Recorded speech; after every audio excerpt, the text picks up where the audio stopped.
Hello, everyone. I am here in the Bell Media building, which is like a dream of mine, with the finalists of Project Runway, Charles, Leeland, Curtis, and Leeland the winner. I know you've had a full day, so honestly, how is everybody holding up? It's going good. We've talked a lot about the show. We've chatted with everybody. Everyone's given us such kind words, and I think everyone's really just enjoying Project Runway Canada. It was amazing. It was so fun to watch. I watched every single episode the day that it dropped. I was super invested. Obviously, I've known Charles for a while, and it was so nice to learn about the two of you and see the amazingness that exists in Canada. And I thought it was an amazing platform to see all of your work. Like I said, I've got quite a few questions, and I hopefully none too hard hitting. But I am curious to start for all of you. What do you think was the hardest design or challenge that you had to execute personally before going into the final collection?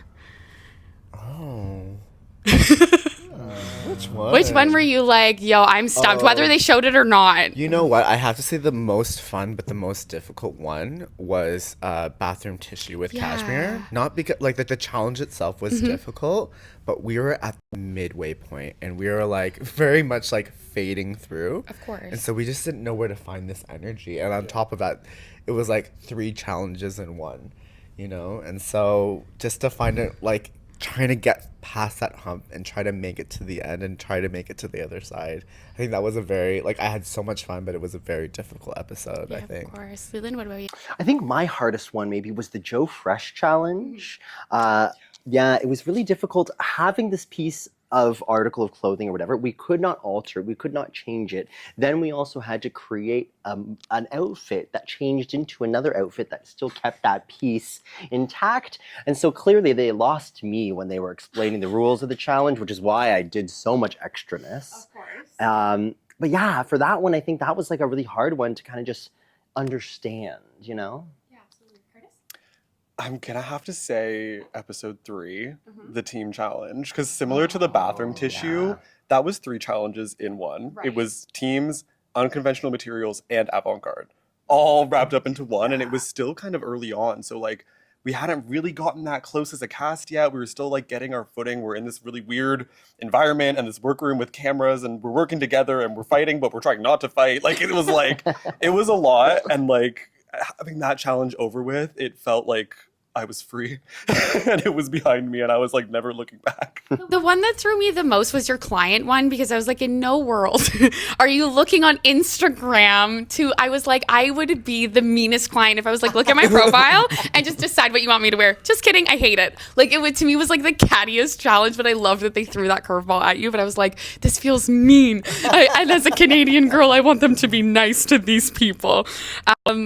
Yeah, that one to me was the curveball one, in my opinion. I'm also curious in terms of production. Obviously, we're seeing it every single week. What is the pacing like, if you can share? Is it you give up your life and you're doing it week after week, or do you get to rest your hands, have a nap? Because it seemed to me it was go, go, go for a very long period of time until you get that 7-week break. It was go, go, go. You know, I think that we had maybe moments of break, but realistically, you saw us working nonstop. We would start at 8, we would finish at 10 or 11, and we would go home, do it again the next day, and then we would have a runway the next, you know? It was really go, go, go, go, and then we would finish the runway and we would jump immediately into the next challenge, you know? So it really was, as Charles said, we were just going nonstop. So about midway, we all kind of started being oh, you know, where's the steam coming from, you know? Of course. And then I'm curious, during the 7 weeks off that you had, were you obviously fully immersed in this collection? In my head, I understand that the fashion industry, y'all have to still eat and live and hopefully make money. And I don't know how much family support you got, but in my head, it's are you designing these clothes and focused on this? And then all of a sudden you've got to I don't know, make something for someone else or do other life things. I don't understand how you would pause that train of thought on this collection that could change your whole life to then go back into something that feels so normal while not telling anyone what's going on, right? It's funny that you said 7 weeks off, because it wasn't. No, it wasn't. It was just for I think about the 3rd day, I was we gotta keep going. And then by the 3rd day, really, it was 15, 17 hours every single day for me personally. Yeah. I know it was just like everyone was on the go after that, and it was very isolating, and we weren't really speaking to each other. We were just in our own little bubble, and then it's so weird to go from a place where there's so much interaction between the judges and mentorship, and now we're left to fend for our own self. So it's really a great lesson in like what will you bring when it's just you, right? And I think we were just all facing it, but no, I think it was easier in the sense that now we had a little bit of peace because we could think, and like, the cameras aren't rolling around, but now we face different challenges in the process. So it was easier in a different way and more difficult in a different way. Yeah.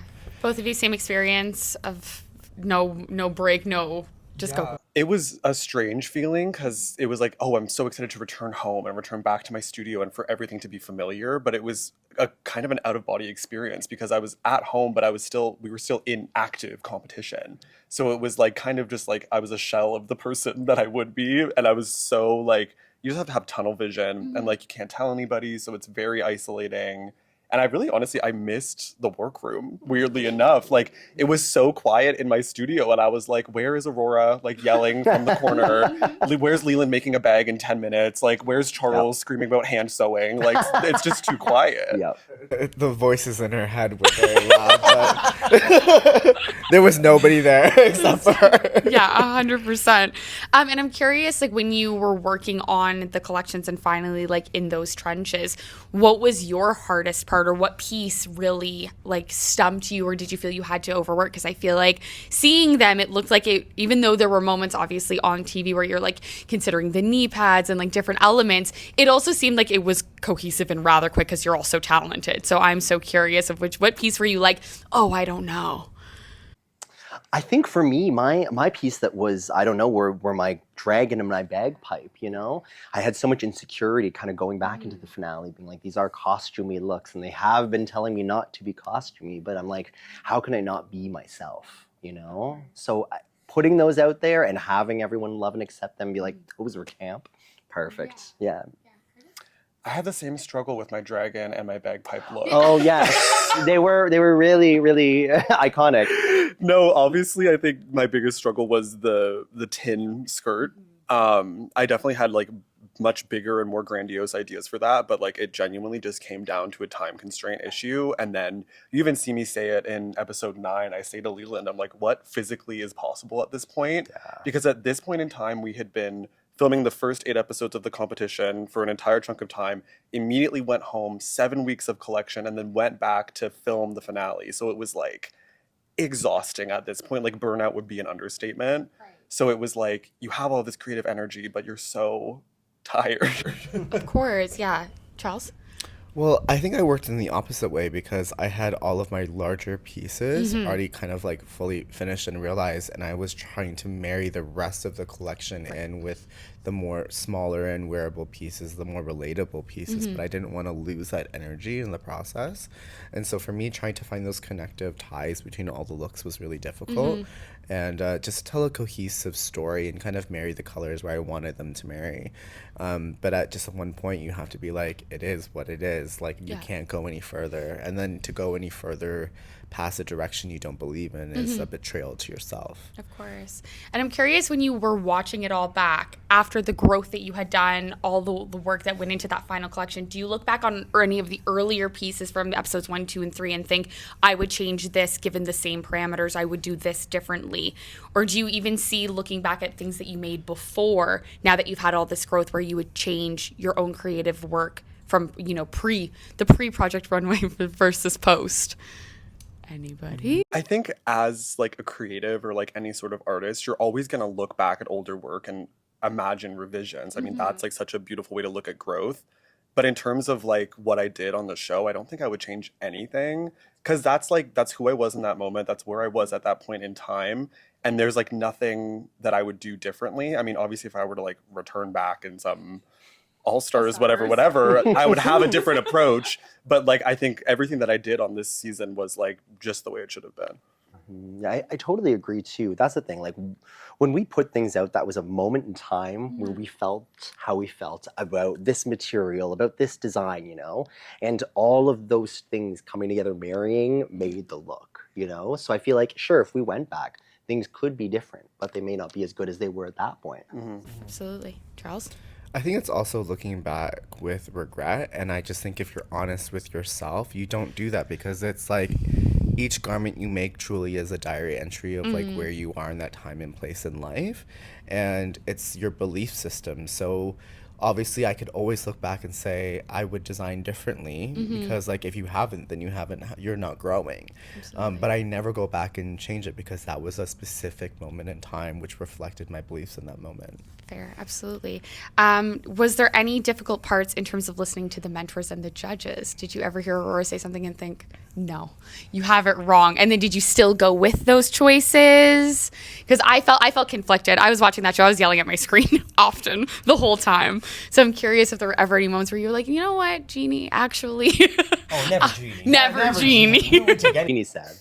But I mean, I think there is something to say that obviously we did take what the mentor said a lot of the times, but we did have to stick to who we were at the end of the day. You know, sure, this is someone who is successful and who has their own design brand, you know, but that is also what we're here to do, is to create our design brand, you know, and we can take Aurora's advice and obviously run with that, but at the end of the day, she isn't running our business after we leave this, you know? Yeah, that was where I was conflicted. I was like, I don't know if you would always take her advice, because what if, like, that's not the brand. You know your ethos and your goals and your values. I thought that was often very interesting, because I was like, those knee pads, man, could have put those in. I'll listen to her. They made one with the knee pads. It was iconic. That was just made really good. I know. I had just put so much time into those knee pads, and I knew they didn't look great. But I was very convinced that they would save my collection. I was like, this is gonna put it over the edge. And honestly, you should be happy I didn't use them, because She really would have won. it would have been crazy. Yeah, The I world would have know. stopped. Fashion would never be the same. Fashion would have lost all of its fun. It would have been like, wow, it's knee pad central. And I am curious, I like, obviously with the amount of criticism, Leeland, that you got over being costume and camp, and then to win in the end, like, what are your major thoughts on, I guess, like, your run all the way to winning? I think what I really want to say is, like, be true to yourself, you know, like what your heart says is what you should follow. And once again, you know, if sure, someone can give you their opinion, but you at the end of the day know what you want to put out there, you know? And I mean, I'm so grateful, obviously everything worked out the way it did, but it just showed that as creatives, we should be believing in ourselves a little bit more. Of course. And then do you have any big plans for your big hundo K? Ooh, I've been telling everyone I want braces, I want a dog, and I really want a dog with braces, maybe. Maybe we have matching braces, you know. Great investment from TD. Thank you, TD, for the braces. Honestly, if we I can't think in get, this we economy, need, that's all you can really get. Canada needs to work on the dental care, so I'm actually here for this. No, but with my time and my reign, what I really want to do is try my best to bring this fun aspect back to fashion in whatever sort of capacity I feel like I can, you know. Braces. Curtis, what about you? Now that you're done, this media day will come to an end. You'll have like the much deserved nap.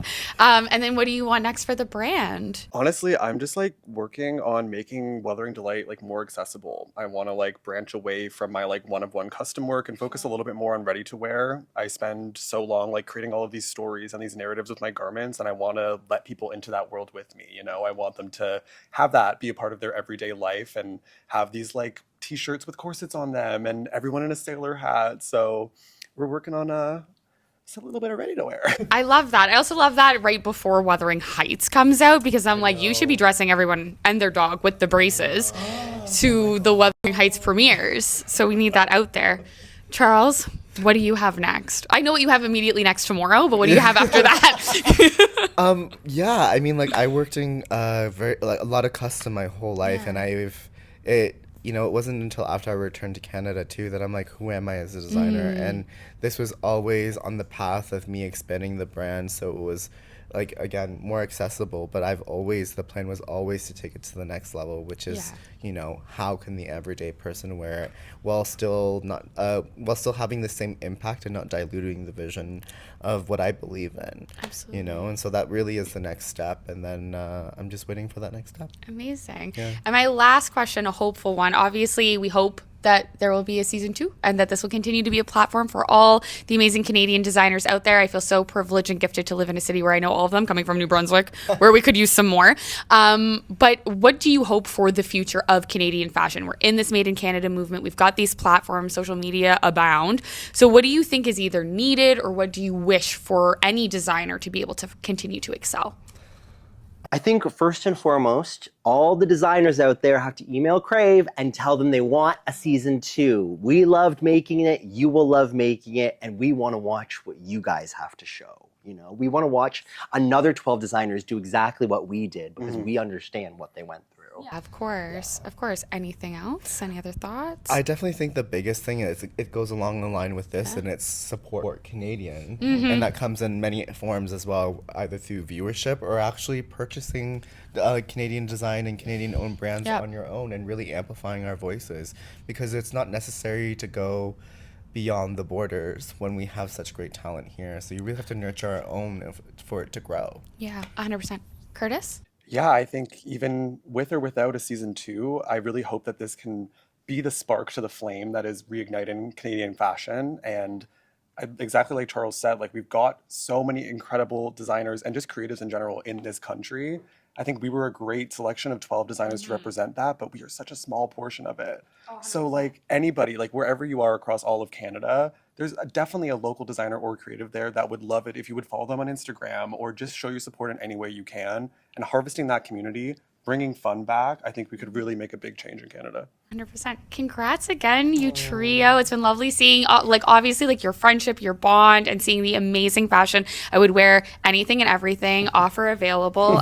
Kidding. And I hope, we see some Wuthering Delight and Wuthering Heights. And congrats. I'm so excited for the future that you all have. And congrats, Leeland. Thank you so much. Thank you. Thank you. Thank you.